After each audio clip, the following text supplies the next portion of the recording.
Okay, I am super excited to have this presentation. So we really enjoy when companies can come and actually share their stories directly with us. We all know how we all are about our own data and information, but we really appreciate that this team has come together with us. So I have two companies to introduce. Erick Boeck is from Syngenta Seeds. He is the regional director, and he as Syngenta is committed to creating the most modern seed experience for farmers via their team of seed advisors and retailers. It's going to be a great story that you'll hear here. Since joining Syngenta in 2018, Erick has played a key role in driving transformational change and returning their business to profitability. Elevating the emphasis on the critical role of digital innovation and data to engaging cross-functional teams across Syngenta, his contributions have dramatically changed how the farmer can now purchase seed. Erick is an active member of Minorities in Agriculture, Natural Resources, and Related Sciences, where he works to foster academic and professional advancement and to make the agricultural industry inclusive for all. Erick grew up on a corn, soybean, swine, and dairy operation in Western Iowa. We also have folks here who have lived that life. So you'll get some interesting questions, I'm sure, Erick. He credits this environment along with his heavy involvement in 4-H, Future Farmers of America, and Iowa State agricultural clubs for shaping his approach to business and his appreciation of farmers and those who support farmers. He has earned a Bachelor in Science degree from Iowa State. And he's joined by Joe Foresman, who's president of the Insight Group. Joe joined the Insight Group after 34 years in highly successful achievements in the agricultural industry for DuPont Pioneer. He is a thought leader in value mapping and leads the agribusiness market segment for Insight. Joe has led or participated in more than 200 customer wants and needs assessments in the US and Brazil. These assignments were on farms, dairies, ethanol plants, and processors, as well as food companies, and he led to the development execution of the first of a kind offering that were manifested in launching this new service or acquisition. Several of the offerings have used big data analytics as core components to deliver this integrated fee-based solution. So I really invite questions too. I'm sure you'll answer however you need to, but this is a really interesting case study. So join me in welcoming them. Thank you. Thank you, Lynn. It's really awesome to be with you this morning. I am particularly happy that one of our customers is with us today in Erick. And we've done work with this team over the last 3 years. And the title of our presentation is "The More Things Change, the More Growth and Profitable Growth is going to be Relevant and Important." And, you know, we've heard a lot of really good stuff here the last day and a half. And there is so much information coming at us. One of the things that our team sees is that growth is predicated on the customer. It's predicated on knowing how the customer thinks, what context they're living in. And then some of the exciting tools that we've been talking about and hearing about this morning, whether it's AI or digital, those tools in the hands of the right people, as we were just listening to in the last presentation, is what's so important. Because I know in the agribusiness industry, we're a long ways away from digital, from the phone or the tablet taking over. It's going to take smart people that know customers and know how to use them. So that's what we're going to talk about. This project, the business challenge was identified back in 21, okay? And Erick's team, he'll talk more about the whys, but what they did is, you know, they didn't just go in and try and throw money at the problem and fix it. They tore it back down. So you're going to see us from the beginning, how we took this process through the evolution, if you will, from concept, launch, and then how did the launch perform? So you're actually going to see numbers here of how things worked out. So that's what we're excited about. Feel free to ask questions, and we'll kind of get right into it. And we're gonna be bouncing between each other. He'll do most of the talking because that's what you care about. And Erick, take it away. Awesome, great to be here, everybody. As a marketing junkie and tech junkie, strategy junkie, this is good for me to take a step away from my day job, so to speak, and get a chance to breathe a little bit and be able to learn and put my learning hat back on. So hopefully I can do my job in sharing a few learnings with you, the good, the bad, the ugly of a transformation project. Just a little bit about Syngenta Seeds and Syngenta Group. Syngenta Group is the largest agricultural inputs company in the world.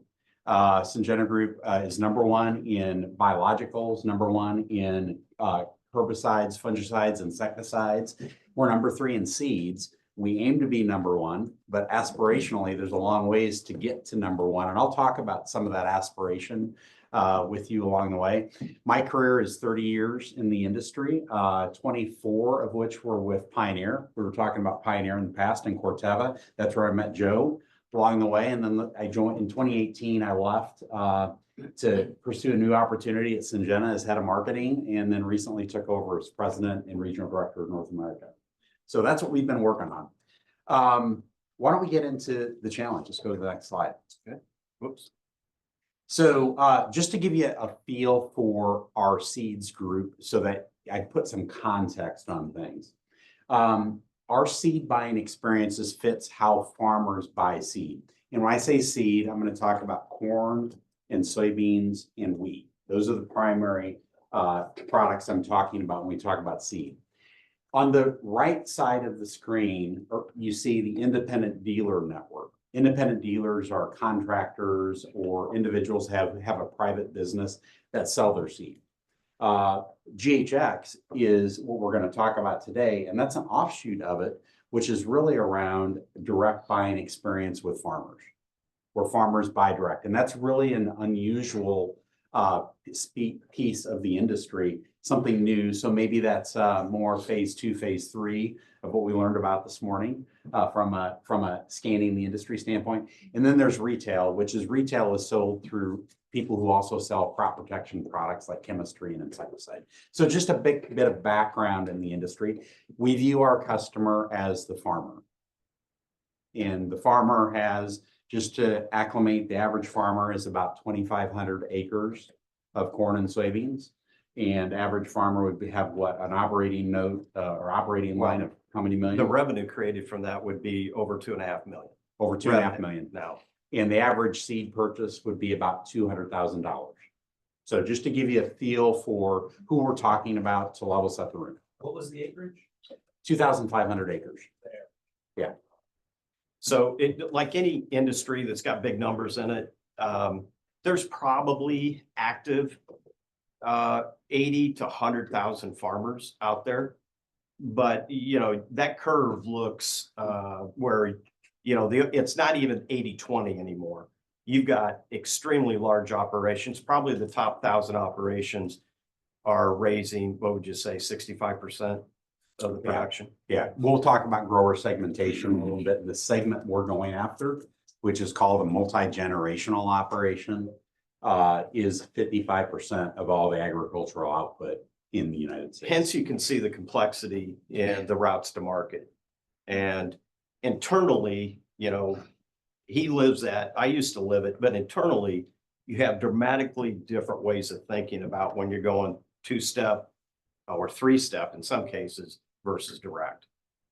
Yeah, and it is a relatively targeted segment of growers that we want to try and go after. The growers that we're talking about, 100,000 of them roughly would fit in Beaver Stadium.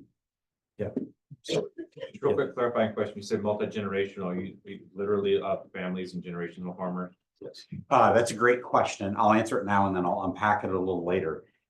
It could be a granddad, a daughter, and a granddaughter. Sure. It could be somebody who didn't have children in an operation, but they got somebody from Penn State that wanted to come back and farm. Right.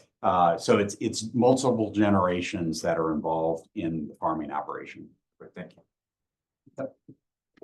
So we're going to go through the opportunity, how we collaborated and the evolution. We actually, I really appreciated the stage gate slide versus the agile design thinking slide, because we actually unveiled some things this week related to GHX that were more the agile evolution of the project.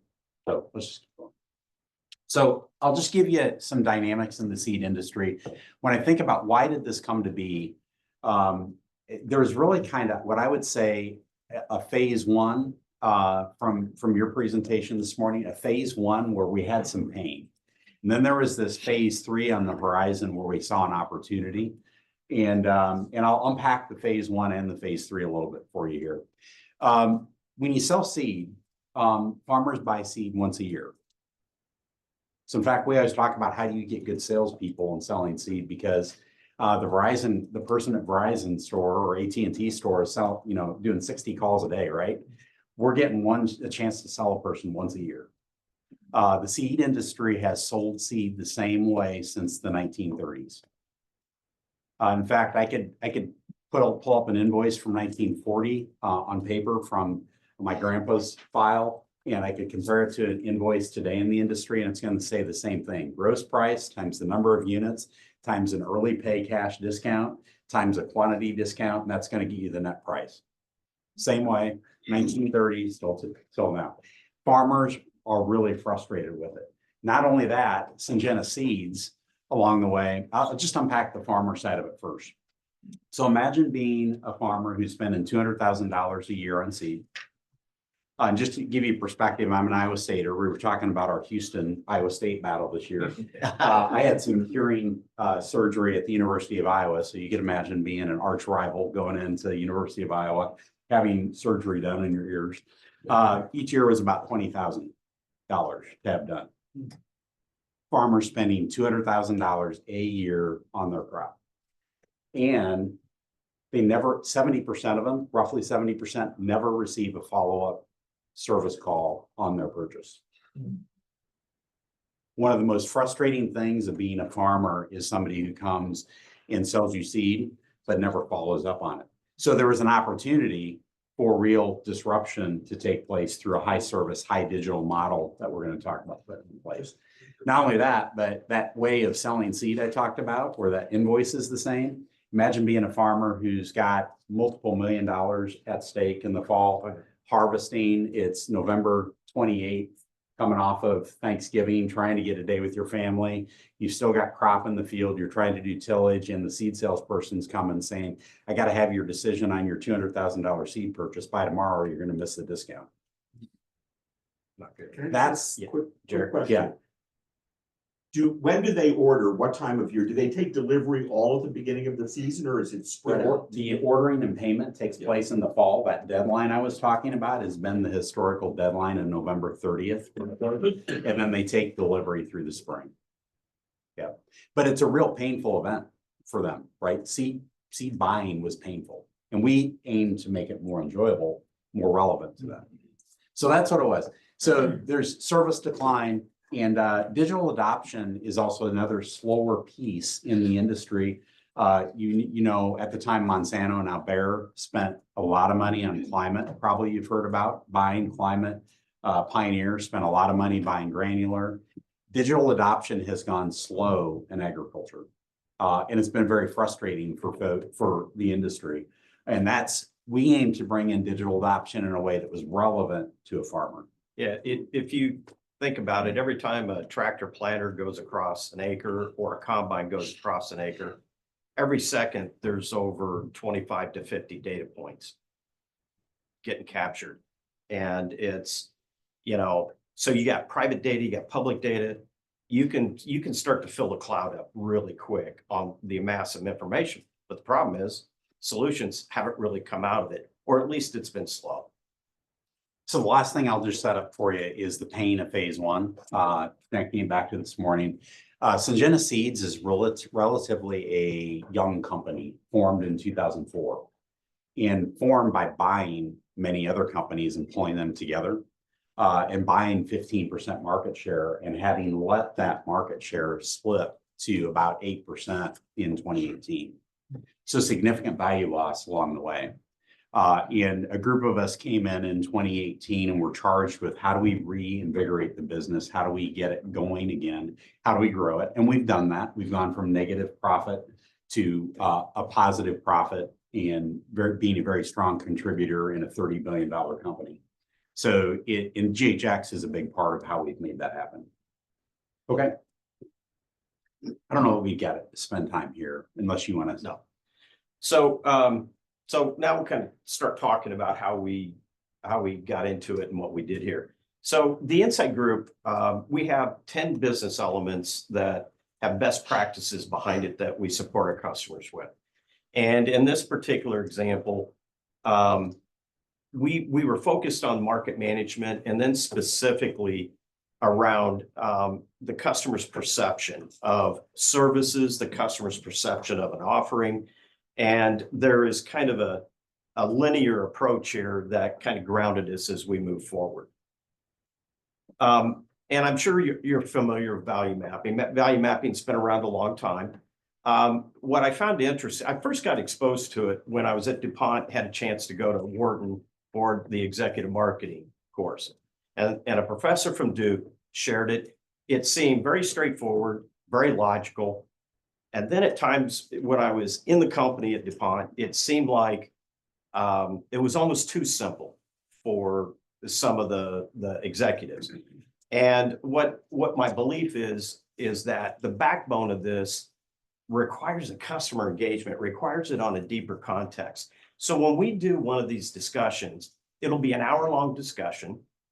We'll open it up, and probably the first 25 to 30% of the discussion is just getting context on the operation. It's finding out the demographics, finding out the decision makers, finding out who's involved, and then rolling into how do you measure success? What are your challenges of that success? What are you doing about it? What actions are you taking or not taking yet? And what would be the value of solving the problem? So coming out of that discussion, number one, these are business people. I mean, these are $1 million to $15 million or more business people. Everybody likes talking about their business. And so it's a good way to develop the almost a collegial kind of relationship on the phone with them.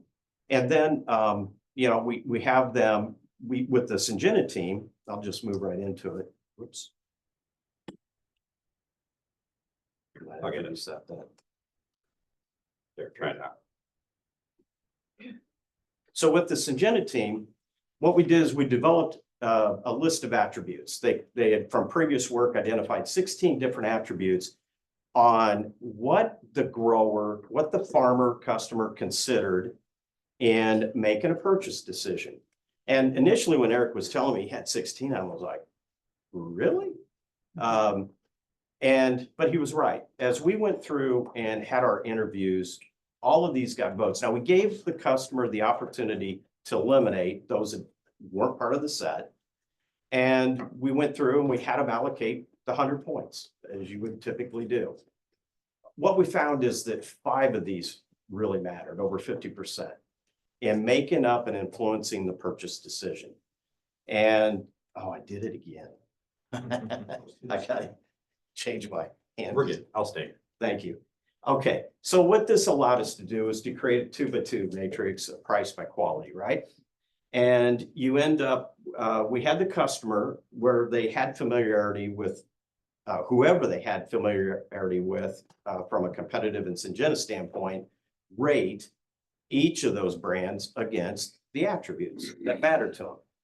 And we ended up with a value map. You could see the fair value line, and the logic worked. I mean, at the time, Syngenta was viewed as a little bit less expensive, but offering a little bit less services or quality, if you will, versus some of their peers. So that was kind of a beginning point. But what it enabled us to do is say, okay, what if, because this is all relative, right? So what if Syngenta could make the investments? You got to make choices. We heard that this morning. Businesses have to call the ball on where they're going to put money. And so what if they could increase their performance 10% on those top 5? What would happen? They would shift their competitiveness forward, you know, across the x-axis, be more competitive, earn more potential market share. And once it sticks, once you demonstrate to those customers that you are you're consistent in this delivery of additional service, you've got pricing power in there too. So, yeah, We're going to ask, Sure. so Was this like a blind study or was this, so that's one and. No, B- they knew that it was Syngenta Okay, that, they that knew. had commissioned us to come in. We, in our work, we always offer to our client to have somebody participate, not participate, sit in on the interviews. What we don't want to have them do is to answer the question. And what we have found is most of our clients say, just go do the work. And I think a lot of times, you know, the truth serum's there. I mean, they don't beat around the bush. If they feel strongly, you find that out pretty quick. And so we do this, you know, in this example, I think we did 20 interviews. So again, we're talking, this is qualitative work. But with the context that I talked about on the front end, when we were getting feedback and ratings and comments from the customers on each one of those ratings, you could connect the dots, right? You could see where they were, why they kind of felt the way they did based on what was going on in the business. So the logic pretty much held. So let me rephrase my question. Did the customers know that this study is Yes, done by Syngenta? They did. Okay.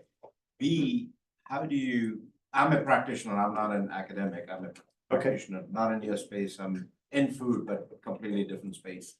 Though I did work for DuPont Ag 20 years ago. Did you really? Yes, worked for Jim Collins. I just talked to Jim last week. Yeah, this was 20 years ago. When you're asking those questions, how do you, and this is a problem that I face when my B2B dialogue with my customers, forward versus covert, meaning they're telling me what they think I want to hear. Price.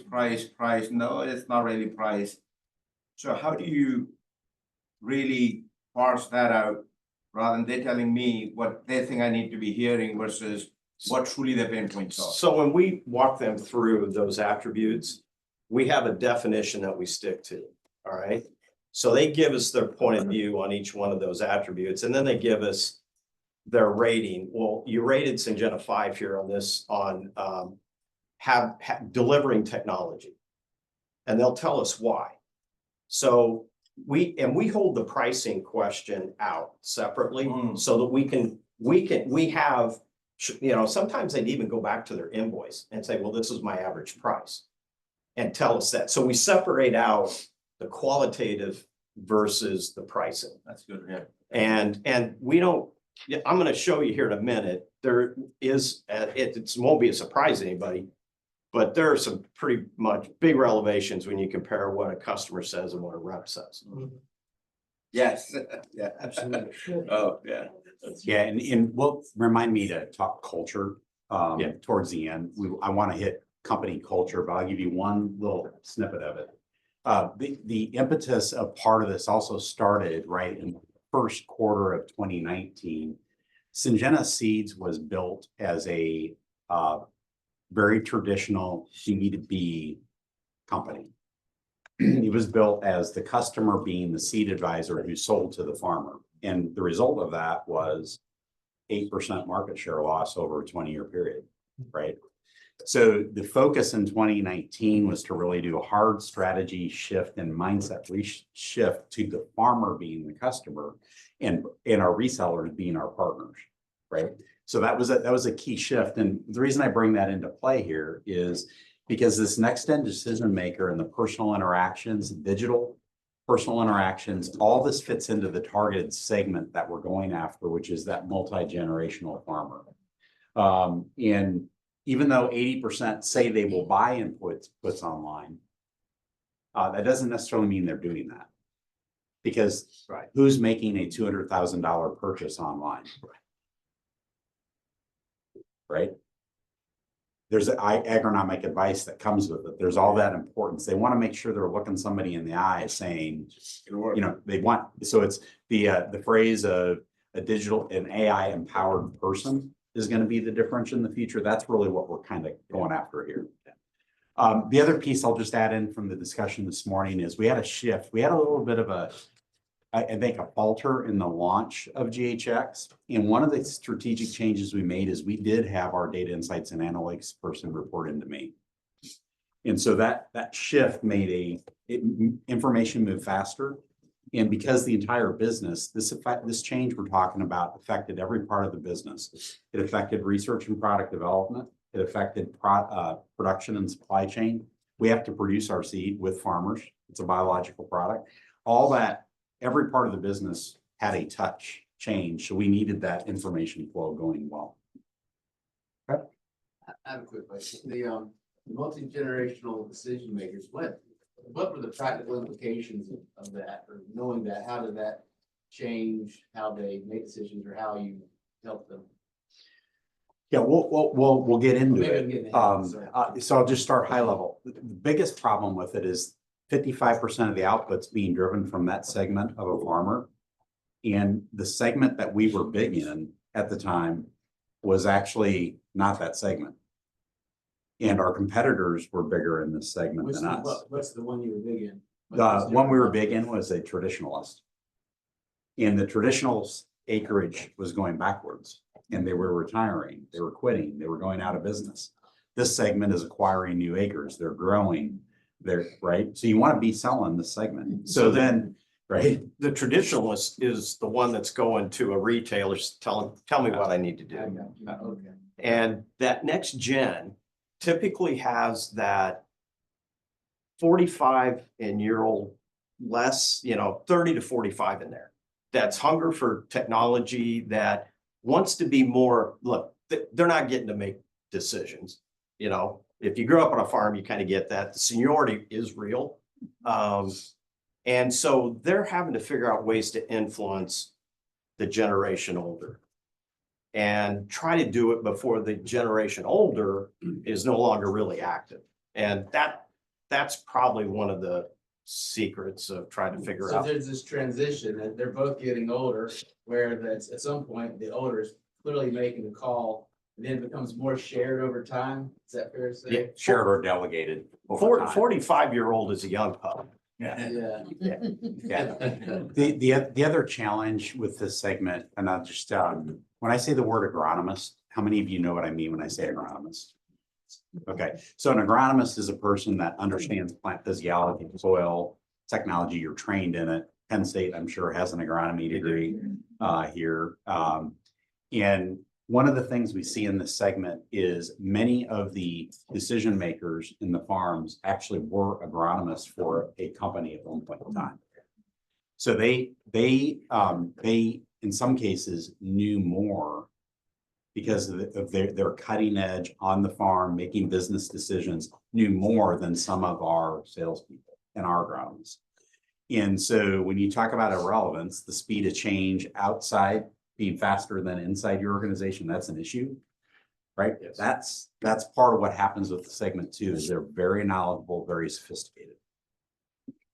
Okay.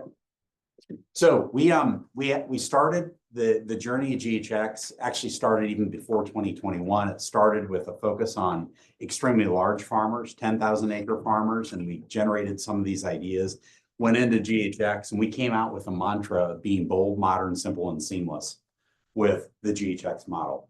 GHX stands for Golden Harvest Extreme Seeds. Golden Harvest was a legacy brand we had. So the Extreme Seeds component came out of there.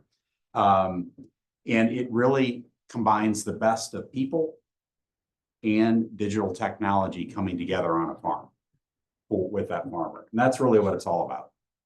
Yeah. So our value proposition, and I'll just unpack the value proposition for you a little bit. The first part we're talking about is max script. And farmers have to plant seed in a seeds per acre basis to get their yield the right way, their profit the right way. Seed is sold in 80,000 kernels per bag at that same discount price we talked about, right? Every other one of their inputs is sold per acre. So it's, we were a misnomer. So we went to selling seed per acre. We just said no discounts. Don't have to worry about the hoops, the hurdles, the games. You can buy whenever you want, and it's going to be a flat price per acre. That's what that's about. We started offering risk assurance. You can imagine a $15 million operating note for a lot of these farmers that gets put in place. They want to manage risk. So we put in place a risk assurance offer if they get too much rain, too little rain, to give them a rebate back on the product. We put in place a right team of people, a digital team, a sales team, an agronomy team to surround them in their decision-making. And then the early incentives piece to offset some of the traditional behavior that they had of deadlines and buying.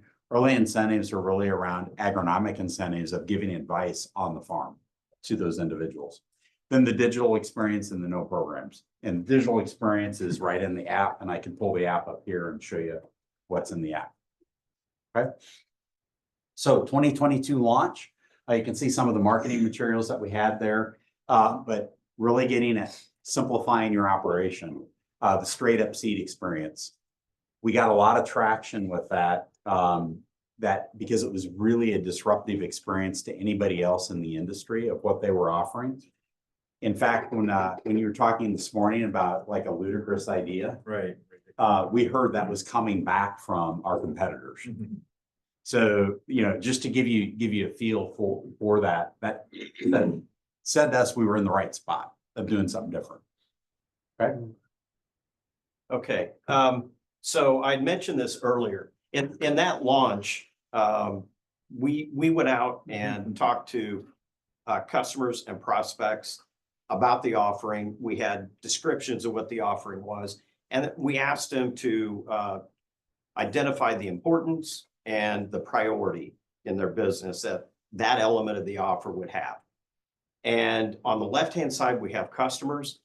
And so one of the things, one of the attributes, the most important attribute was understand my operation. Don't send somebody out here that doesn't at least try to understand who we are, what we're trying to accomplish, how we measure success, et cetera. And then the next thing on there was, when I need help, I need somebody here technology wise. And so they had a team called the Service Squad that had agronomy expertise, technical expertise on digital, and just overall know-how. I think even your offering people or your customer service people were part of that. So we went through the process. The customer said, Service Squad, I want people to be available and come out here and be with me and help me head a problem off before it hits me in the pocketbook. And the item on there that was least important at that point in time was pricing. When we asked the sales reps, those two were inverted. And of course, and we've seen this in other work that we've done in where salespeople, they start believing what they hear, right? So it's always price, price, price.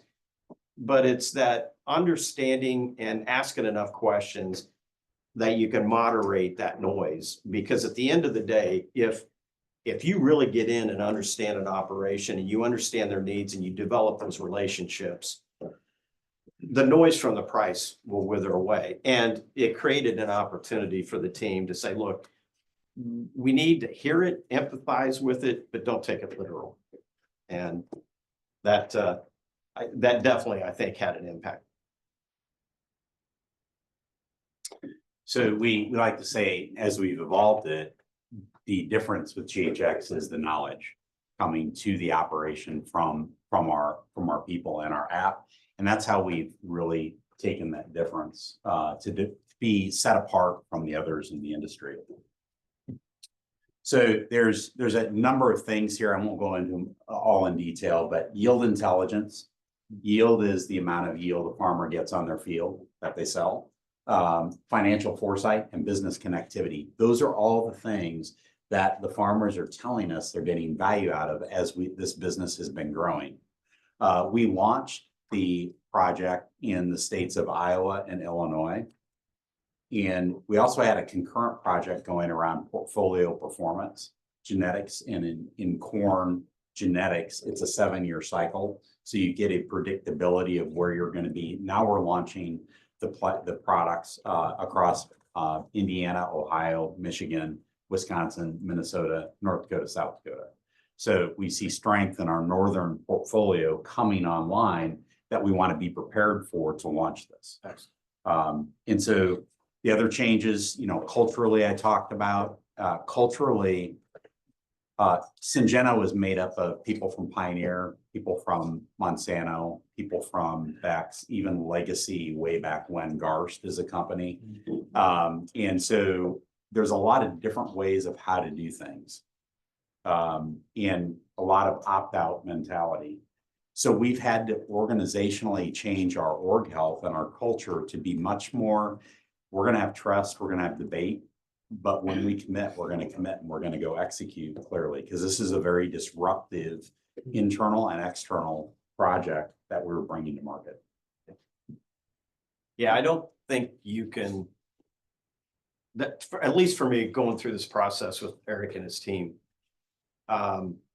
that's part that will either sink it or make it a huge success. I mean, I was in a district meeting where you could tell, you know, 70% of the district managers were behind what was going on. You had 30% sitting there going, yeah, but, and, you know, the decision's already made. So, you know, the language, speaking the language to bring people on, helping them see success.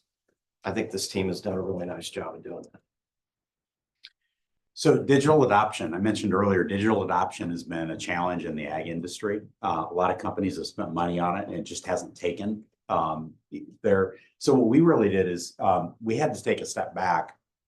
Syngenta was very much an IT driven company, IT being hardware, SAP, you know, all those internal business resources, not really a software design company. And so we had to shift, we had to learn and shift how to develop software in a way that was user centric.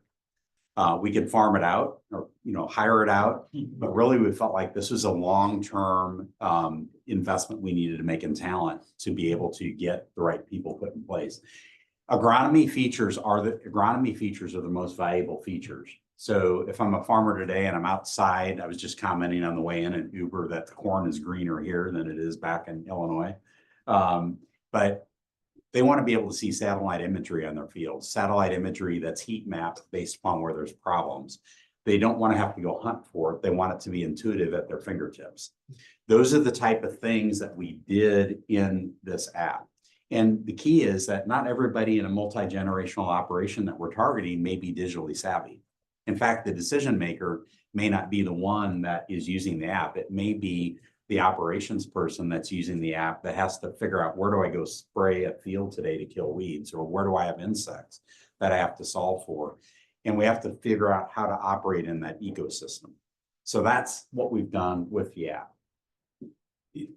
Is the app pulling together known technologies that were already used in the industry, or are you bringing in new capabilities that just weren't used in farming? It's a combination of it. One of the things that we really have, one of the things that's unique to us is we have a engine that we're getting ready to launch. That's an AI-driven engine. That's a crop scout engine that's built with Syngenta know-how and Syngenta knowledge. So think about corn breeding and biotechnology combination and gene editing combination, which we use all those tools, is a 7-year process from the time it is first conceived to the time it's launched to a farmer. Every one of those steps has data along the way, genetic data, environmental data, you name it, it's there, every step along the way. We have never really used that before to get to a recommendation. It's always interpreted through an agronomist. So now those engines are starting to get tied together to be able to make a recommendation. Yeah. I'm trying to visualize this. You keep showing this on a PC. Are they literally sitting on a tractor and looking at it? Or are they, is this in the office on their big screen or something?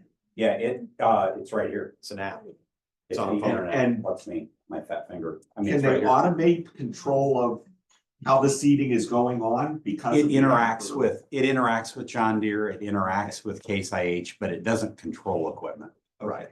Yeah. So they're looking at it and doing some control. Correct. Okay. They're tending to utilize this once the crop, like right now, the crop is up out of the ground, growing.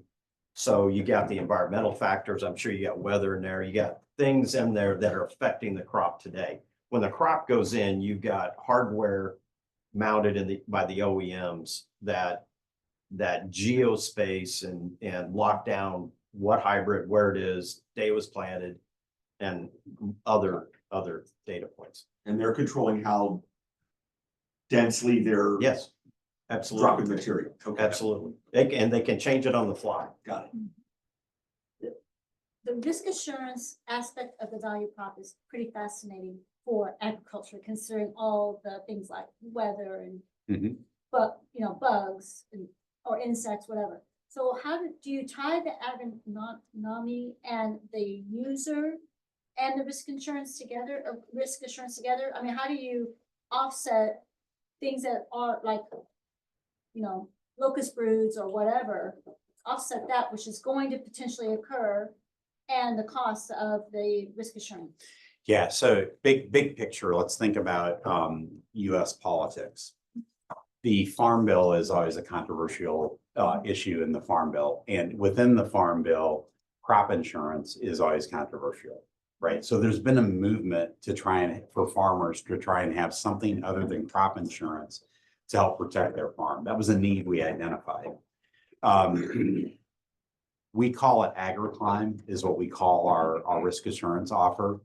And really it's set for specific perils. Okay. So a specific peril of too much water early in the season when you're trying to get a plant established, too little water later in the season when the plant is trying to suck up moisture to put that moisture into grain.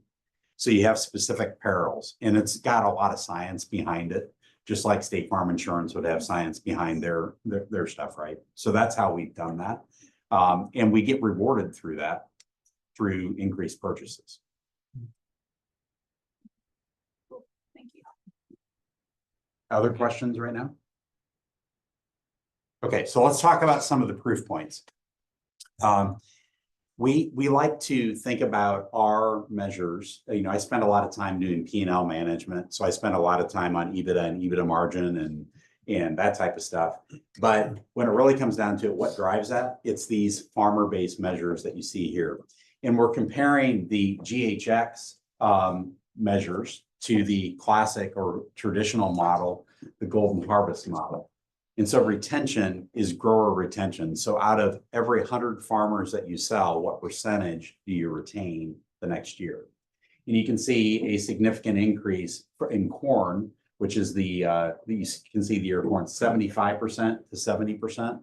Just to give you a feel, every 1 percentage point of retention is worth about $1.2 million to us. So you can see pretty significant. That's just in corn alone.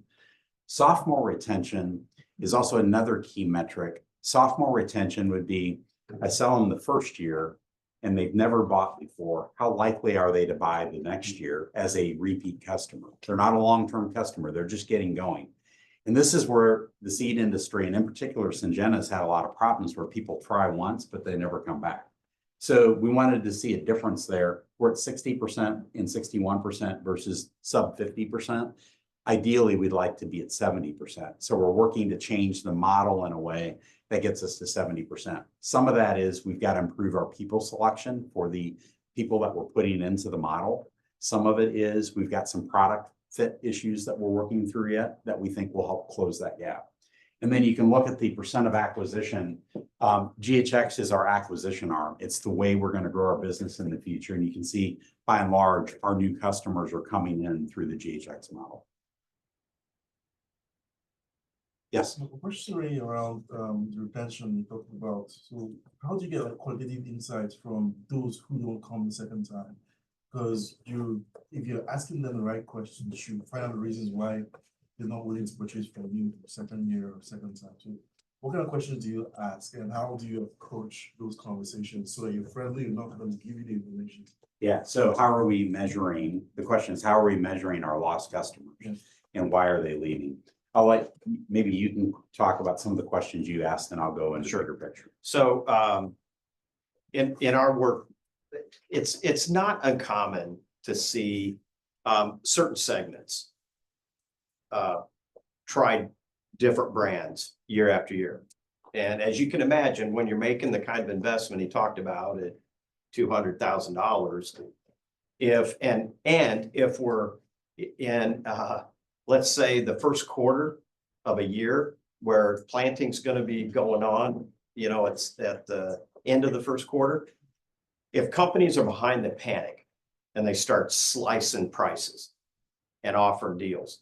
So that's a lot of times when you get feedback, you can get pushed off that way. The other thing is when we're talking, I mean, there are certain elements in the offering. So we talked about AgriClimb. Offer elements of an offer like that create expectations, right? So if I feel like I had poor enough weather the previous growing season and I didn't get a payment, and I don't say something to my rep and have a conversation of why and understand why I didn't get that payment, things like that can happen. So that's why it comes back to, in my opinion, that connectivity with the sales rep and the operation and understanding, because stuff happens. In everybody's world, stuff happens. And if you're not there to empathize and to hear and to understand, and sometimes you just can't, and sometimes, most of the time, you probably shouldn't do anything about it. But you gotta at least hear them out. And I think with with our industry's kind of customers, that you can take somebody that's got a complaint that wants to swing at you. And if you handle it right, it may not be that day, but it may be 2 weeks down the road. There will, because you didn't overreact, that you got a chance to bring it back in. But I think it's stuff like that. It really comes down to people and relationships.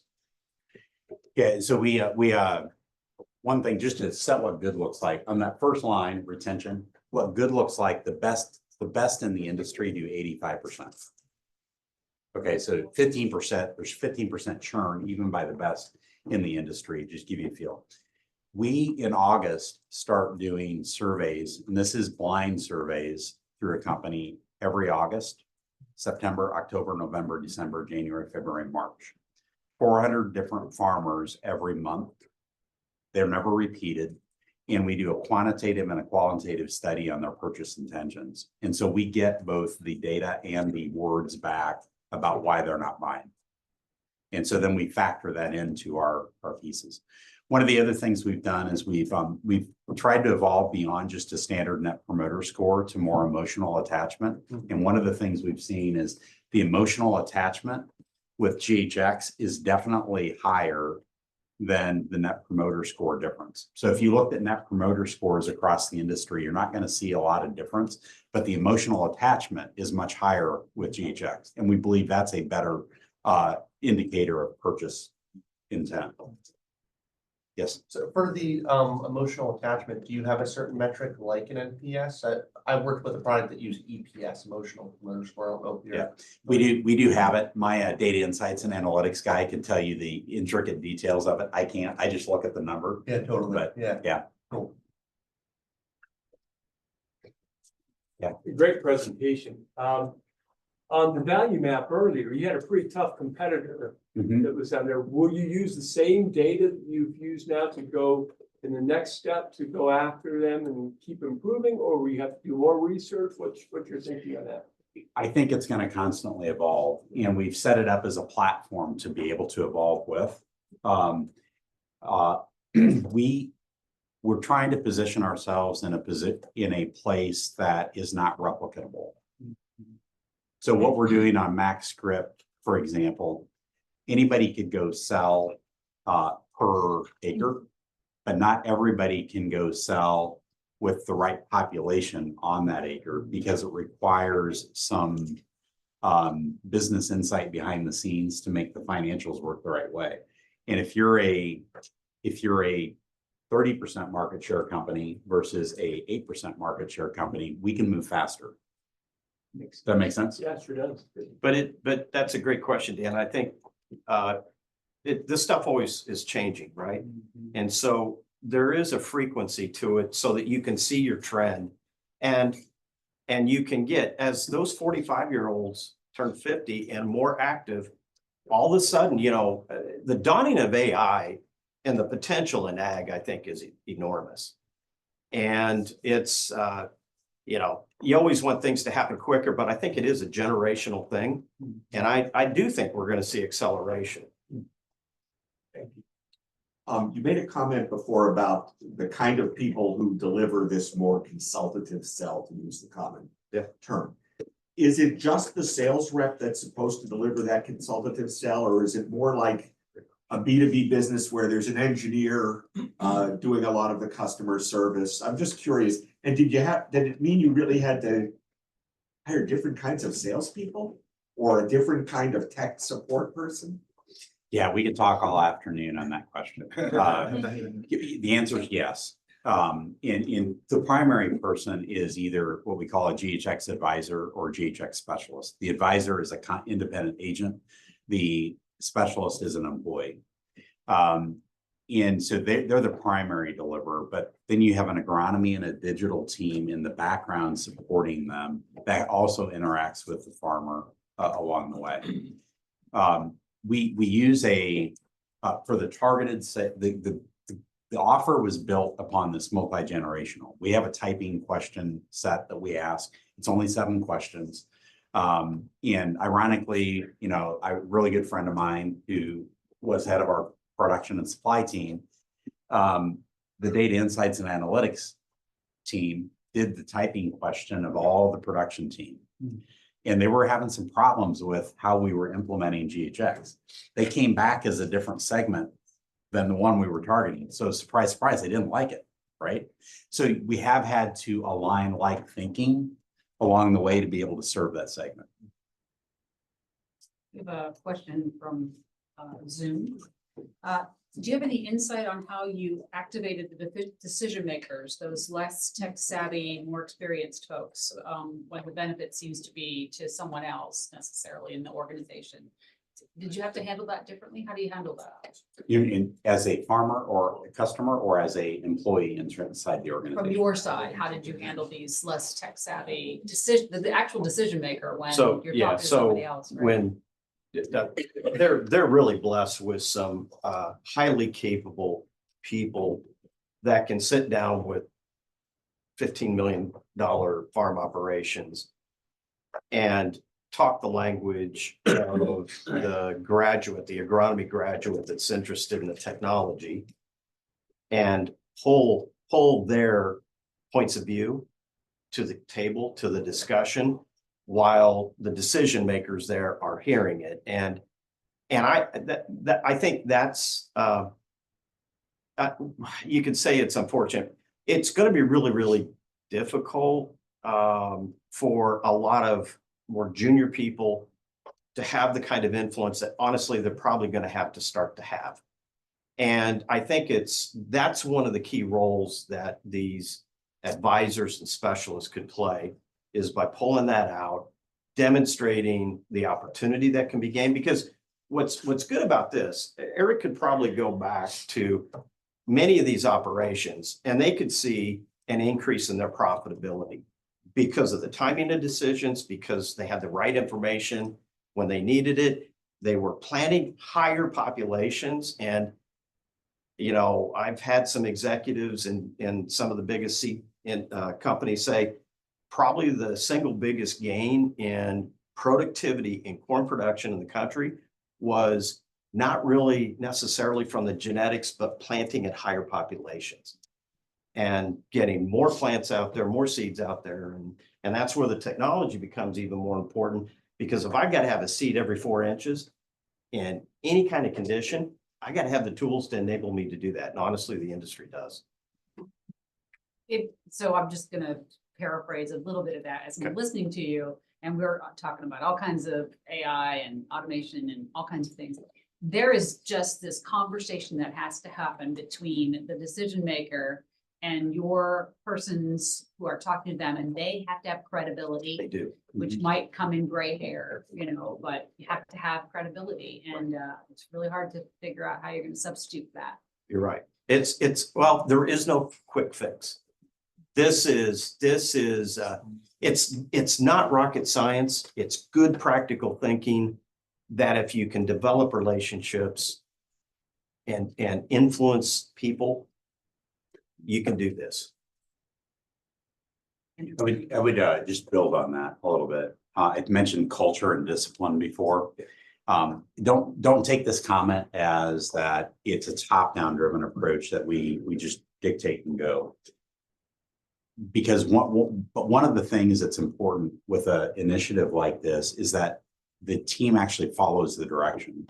Now, to get to that point, you have to have a lot of debate and a lot of trust to get commitment. But we didn't have that at the beginning. And so we did have some salespeople targeting the wrong type of farmer.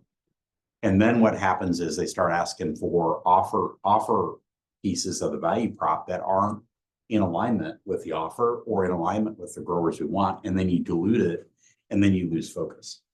So there's a piece of trust and discipline that come together to say, look, we're gonna choose to focus here and we're not gonna focus over here. And this has been fantastic. You guys are great. My brain is chugging all this information and this change the rules and how you're selling by the acre. And it seems something that kind of pops into my mind as you're throwing the numbers out is it's about a 10%. So $200,000 gets you 2 million roughly. So from and maybe it's something you consider, but would a alternative approach be, hey, listen, you can pay us 15% of your yield, or you can buy our seeds today. And like, would that, because then you've already got the skin in the game, you're already giving consulting, but now you've got you're smiling, so maybe you considered this. Well, one of our leading competitors, a little bit before we launched this, went with an offer where the farmer shared in the profits and the losses, right? What we learned through that real quickly is farmers love to protect their downside, but will not share their upside. And so, yeah. And so, and by the way, think about it as each percentage point. So if I go from 75 to 76%, that's 1.2 million. And so it adds up. But more importantly, what we're trying to do from a revenue standpoint is bring in significant amounts of new farmers and watch that second line, get that to 70%. So we get the compound annual benefit of new customer acquisition coming into play. Right. And that's really where we see our growth engine, because in a seed business like ours, seed is worth a 10x multiple of crop protection. So even though we're smaller internally, seed is more important. So we had from a market share standpoint on some of the, I don't think it was this work, but on work similar to this that we've done, we've even had, I've had a customer say, I'll try anything as long as it doesn't cost me over $12,000. I'll try it. If I'm going to try something beyond that, you got to come in and you got to demonstrate, and the logic's got to hold. If I do this, I've got a reasonable chance of making that. And so, and I don't know if that guy, he's probably average size. Yeah. So. Interesting. Yeah, it's really fascinating. It's a fascinating industry. Yeah, I just want to say thanks both, Eric and Joe. I had a chance to work at the plant. I know you both know John Krosniak. Oh yeah. I remember sitting down with him 15 years ago. I thought I knew everything about B2B marketing and sales. And he explained to me, well, you don't know anything about B2F. And so this is the original B2B segment, is business to farm. Yeah. So thanks for opening up